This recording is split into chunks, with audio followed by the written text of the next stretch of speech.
Good morning students. आज हम करेंगे second lecture of units and measurement.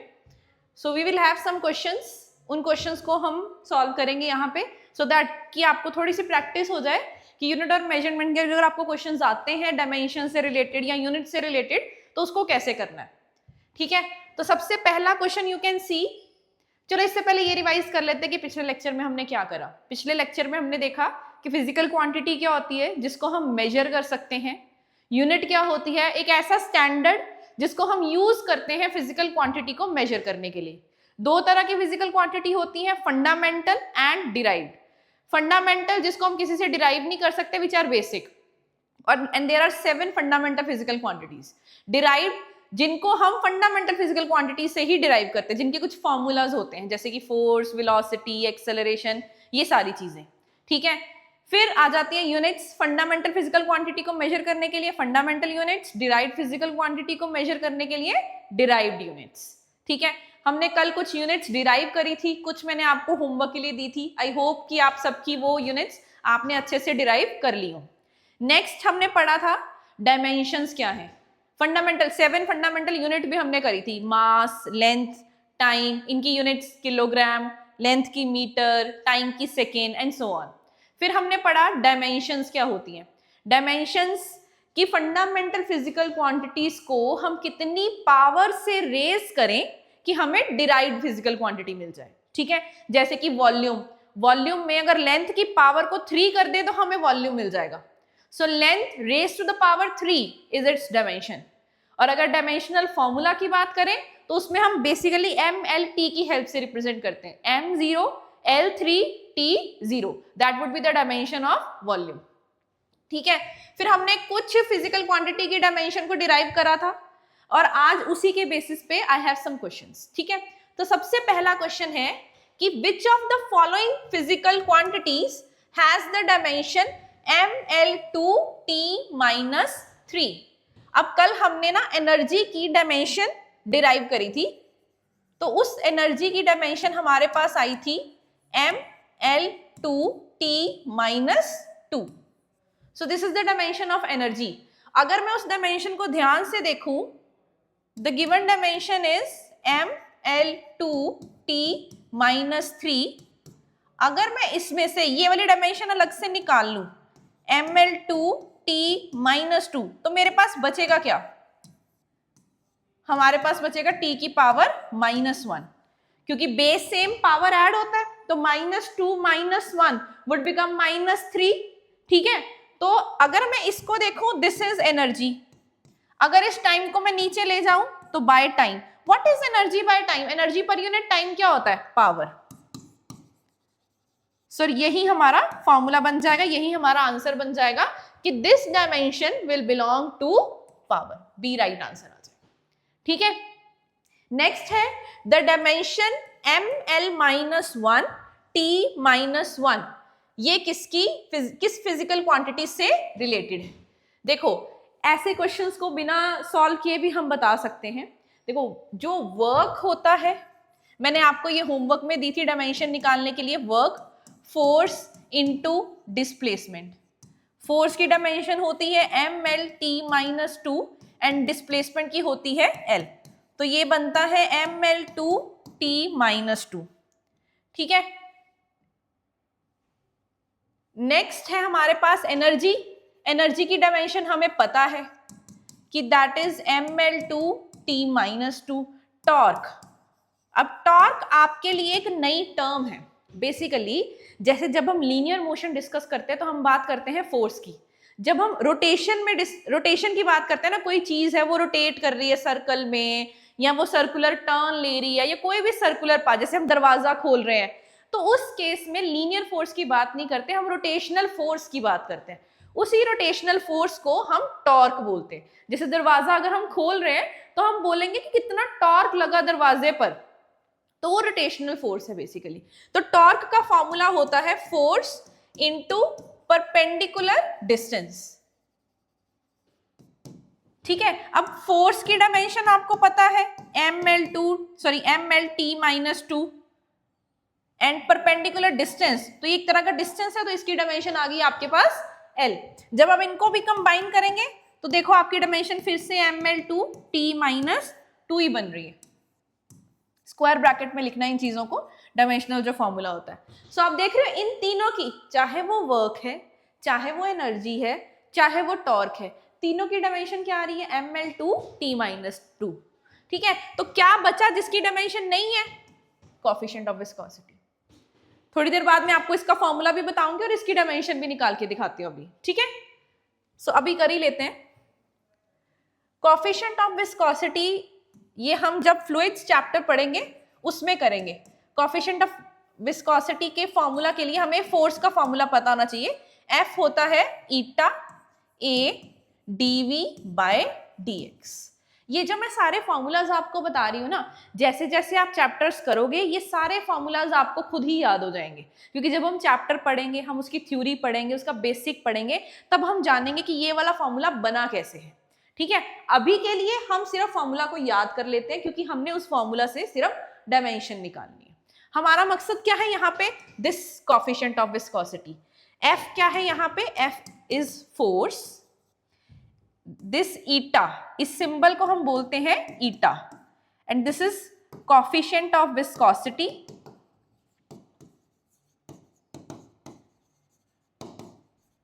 This A is area, this V is velocity and this X is distance। ठीक है, और ये जो टर्म है ना dV by dx, इसको बोलते हैं वेलोसिटी ग्रेडियंट। जैसे कि किसी भी चीज का टाइम के साथ जब हम चेंज देखते हैं ना, तो हम उसको बोलते हैं rate of change of.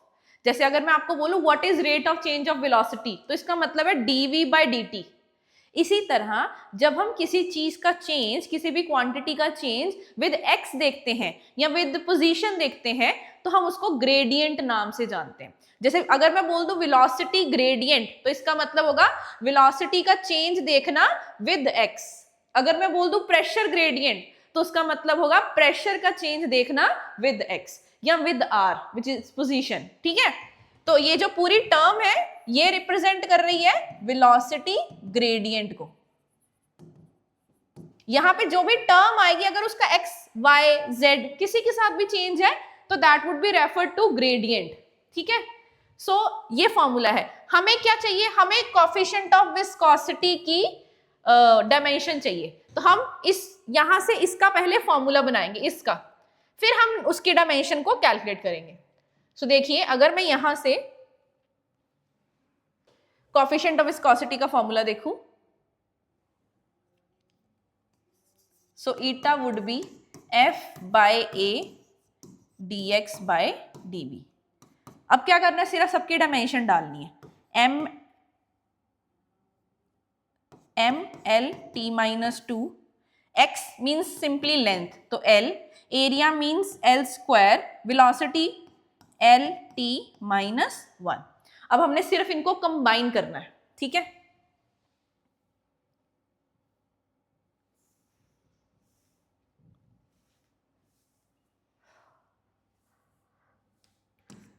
So m की पावर 1, देखो 1 2 और ये 2, ये इसके साथ क्या हो रहा है, कैंसिल, बचा क्या, सिंगल 1, वो ऊपर जाके -1 हो जाएगा, क्योंकि जब नीचे से पावर ऊपर जाएगी तो वो अपना साइन चेंज कर लेगी। यहां ऊपर आपके पास t कितना है, -2, नीचे कितना है, -1, तो ये जब -1 ऊपर जाएगा तो ये बन जाएगा +1। सो आपकी डायमेंशन देखो क्या बन गई, m1 n-1 t-1। क्या यही डायमेंशन आपको दी है, यस यही दी है। सो ये डायमेंशन किससे रिलेटेड है, कोएफिशिएंट ऑफ विस्कोसिटी। जब आप चैप्टर्स कर लोगे ना फ्लूइड्स वाले, तो ये डायमेंशन आपको याद ही होगी, तो आप देखते ही पहचान जाओगे कि ये कोएफिशिएंट ऑफ विस्कोसिटी की है। ठीक है, मोर ओवर आपको वर्क, एनर्जी, टॉर्क की डायमेंशन याद ही रखनी है कि ये ml2t-2 होती है, तो ये तीनों तो ऑटोमेटिकली एक्सक्लूड हो जाएंगे ऑप्शन में से, बचेगा सिर्फ एक ऑप्शन, वो सही ऑप्शन होगा हमारा। नेक्स्ट देखो, जैसे मैं अभी आपको बता रही थी ना ग्रेडियंट टर्म से क्या पता चल रहा है, अब वो पूछ रहा है प्रेशर ग्रेडियंट की डायमेंशंस। देखिए अब प्रेशर ग्रेडियंट,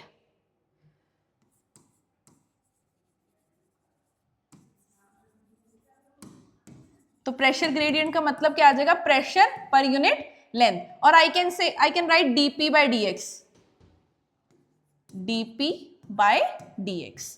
अब हमें करना क्या है, हमें यहाँ पे प्रेशर की डायमेंशन लिखनी है। अगेन आई गेस कि मैंने आपको प्रेशर की डायमेंशन होमवर्क में दी थी। सो सबसे पहले मैं आपको प्रेशर की डायमेंशन निकालना सिखा देती हूँ।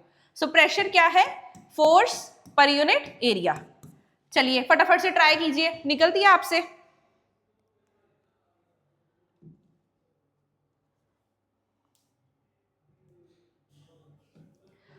फोर्स की डायमेंशन अभी हमने निकाली, mlt माइनस 2, एरिया की L2। तो प्रेशर की डायमेंशन क्या बन गई, ml, देखो यहाँ पे पावर है 1, यहाँ है 2, 2 जब ऊपर जाएगा तो क्या बन जाएगा, -2। तो 1 - 2 वुड बिकम 1 - 2 और t -2। तो अगर मैं इसको सॉल्व करूं इन पावर्स को, व्हाट आई हैव इज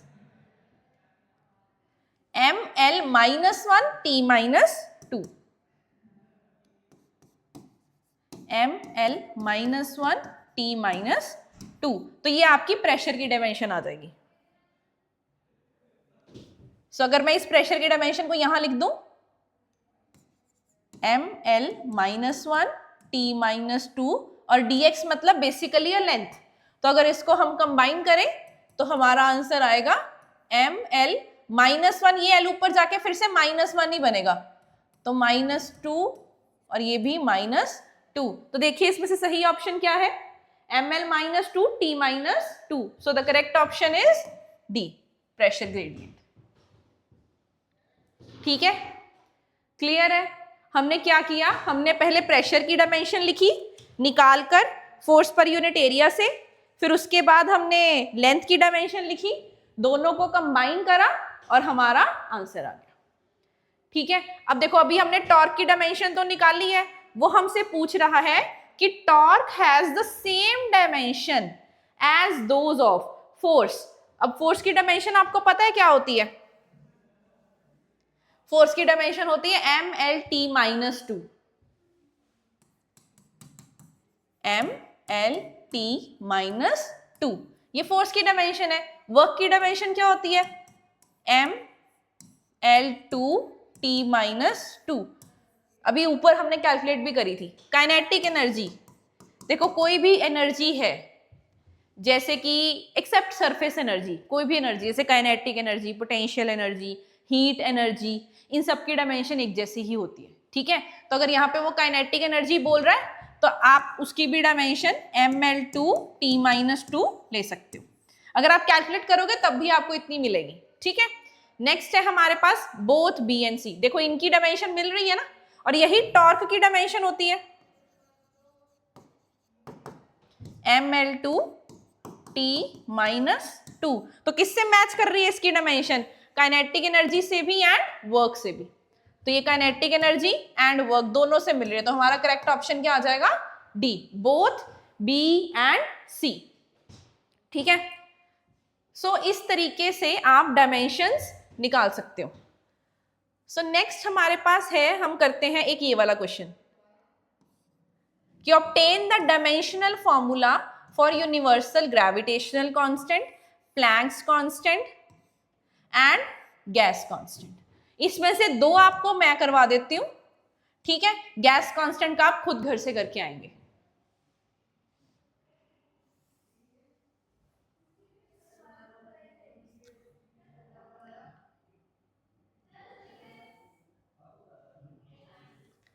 चलिए सबसे पहले बात करते हैं ग्रेविटेशनल कांस्टेंट की। उससे पहले आपको ये पता होना चाहिए, आपने 9th में ग्रेविटेशन पढ़ा है, उसमें आपने फॉर्मूला पढ़ा है कि कोई भी दो मैसिव जब बॉडीज होती हैं, अगर हम उनको कुछ डिस्टेंस से सेपरेट कर दे तो उनमें फोर्स लगती है। वो force is given by F is equals to G m1 m2 by r²। कि अगर आपके पास ये दो मासेस हैं, इनके बीच का डिस्टेंस r है, तो ये जो दो फोर्स मासेस हैं, ये एक दूसरे को अट्रैक्ट करेंगी बाय दिस फोर्स। वो फोर्स आपको इस फॉर्मूला से मिलेगी। हमें क्या चाहिए, हमें सिर्फ इस ग्रेविटेशनल कांस्टेंट की डायमेंशन चाहिए। तो हम क्या करेंगे, इसका पहले फॉर्मूला बना लेंगे। तो G is equals to F_r² upon m1 into m2। कुछ नहीं करना, अब सिर्फ इनकी डायमेंशंस डाल दो। mL_t-2, r मतलब डिस्टेंस, डिस्टेंस मतलब लेंथ, L², m मतलब मास, तो मास की डायमेंशन m।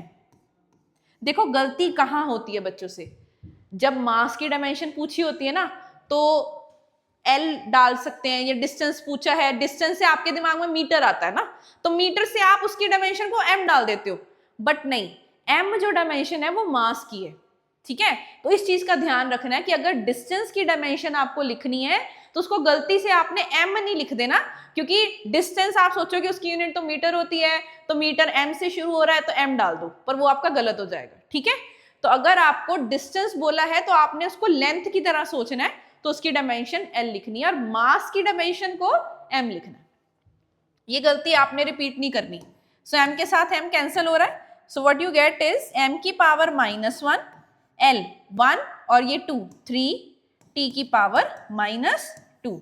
सो ये आपकी ग्रेविटेशनल कांस्टेंट की डायमेंशन आ जाएगी।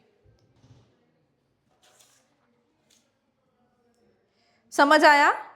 आपने कुछ नहीं करना, आपको जो एक स्टैंडर्ड फॉर्मूला पता होगा आपने उस स्टैंडर्ड फॉर्मूला को लिखना है, उसमें से आपको जिसकी डायमेंशन चाहिए उसको एक साइड पे ले जाकर बाकी सबको दूसरी साइड पे ले जाकर एक फॉर्मूला बनाना है, फिर उस फॉर्मूला से आपने सबकी डायमेंशन डालकर रिक्वायर्ड डायमेंशन को निकाल लेना है,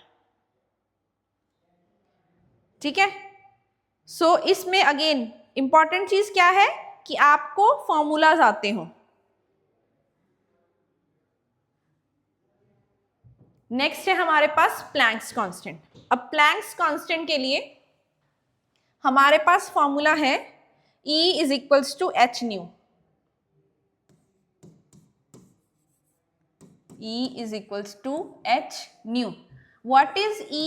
E होता है एनर्जी, H होता है प्लैंक्स कांस्टेंट और न्यू होता है फ्रीक्वेंसी, ठीक है। सो आपको किसकी डायमेंशन चाहिए? Planck's constant. इसको एक साइड रखेंगे, उसको दूसरी साइड ले जाएंगे, तो H का फॉर्मूला आपके पास बन जाएगा E अपॉन न्यू। अब फ्रीक्वेंसी क्या है? ये अगेन आपने 9th में पढ़ा है कि फ्रीक्वेंसी होती है कितनी ऑसिलेशंस कंप्लीट हो रही हैं यूनिट टाइम में, ठीक है, number of oscillations per unit time.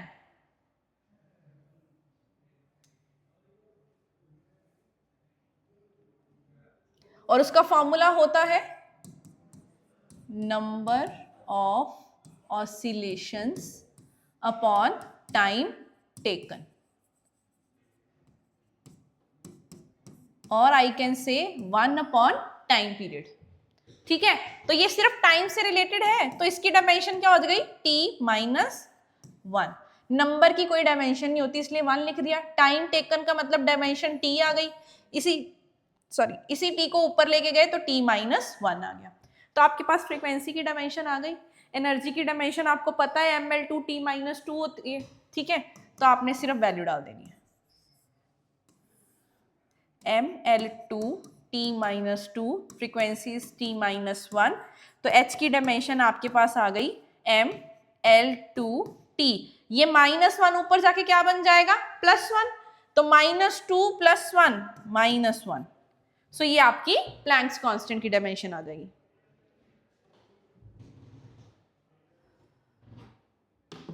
ठीक है, क्लियर है? अब ये मैं आपको सॉल्व करवा रही हूं, कुछ डायमेंशंस आपने खुद सॉल्व करनी है। सॉरी, यहां पे ये t-1, ठीक है।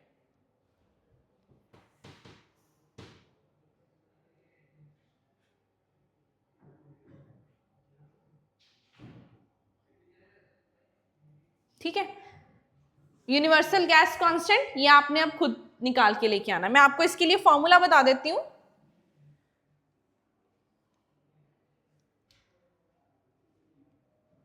आइडियल गैस इक्वेशन से आता है ये formula, PV is equals to RT। तो अगर आपको gas constant, wait a second,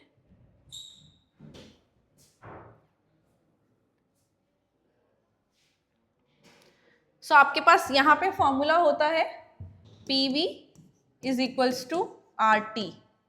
तो अब अगर आपको आर का फॉर्मूला चाहिए तो टी को नीचे ले जाइए। प्रेशर, ये है प्रेशर, ये है वॉल्यूम और ये है टेम्परेचर। ठीक है, तो आपने सबके डायमेंशन डालकर इसका जो फॉर्मूला है वो ऑब्टेन कर लेना।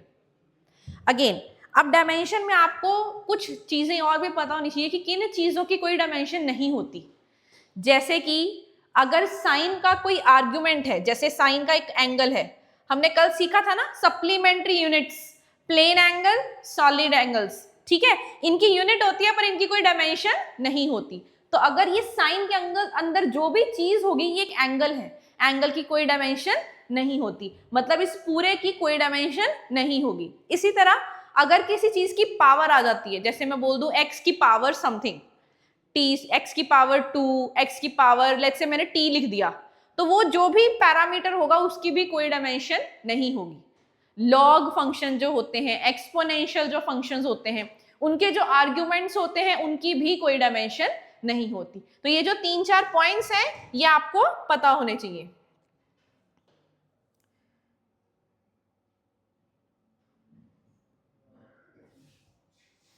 चलो ठीक है, मैं आपको यहीं पे करवाती हूँ।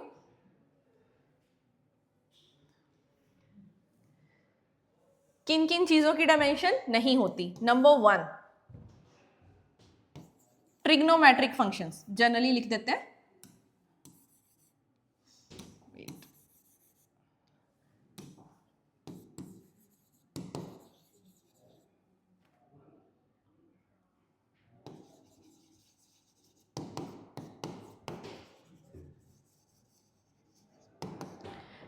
ट्रिग्नोमेट्रिक फंक्शन जैसे साइन का कोई भी अंदर कोई भी ब्रैकेट होगी, थीटा है या कुछ भी वेरिएबल लिखा, चाहे वो एक्स और टी की फॉर्म में किसी भी फॉर्म में, it will have no dimensions. ठीक है, इसी तरह सेकंड आ जाएगा हमारे पास लॉग फंक्शंस, एक्सपोनेंशियल, ये जो मैं ब्रैकेट में लिख रही हूं इन चीजों की कोई डायमेंशन नहीं है, नो डायमेंशन। इसी तरह कोई नंबर है, लेट्स से मैंने लिख दिया a की पावर समथिंग, इसकी भी कोई डायमेंशन नहीं होगी। इसके बेसिस जो क्वेश्चंस हैं वो मैं आपको कल वाली क्लास में करवाऊंगी, कल वाले लेक्चर में करवाऊंगी। ठीक है, सो आपने अब क्या करना है, अब आपने घर से डायमेंशन के जितने भी क्वेश्चंस आपको दिखाई दें, चाहे ऑनलाइन चाहे आपके पास कोई बुक है, उससे वो ट्राई करने हैं। ठीक है, सो इस पूरी क्लास में हमने जो कल पढ़ा था उसके बेसिस पे सिर्फ न्यूमेरिकल्स करे हैं।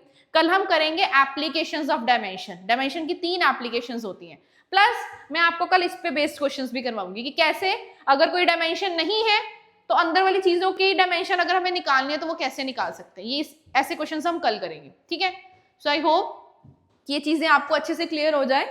ठीक है, और इनकी प्रैक्टिस करोगे तो ये और ज्यादा अच्छे से आपको पता चलेंगी। क्लियर? ठीक है, चलो मिलते हैं नेक्स्ट क्लास में। Thank you.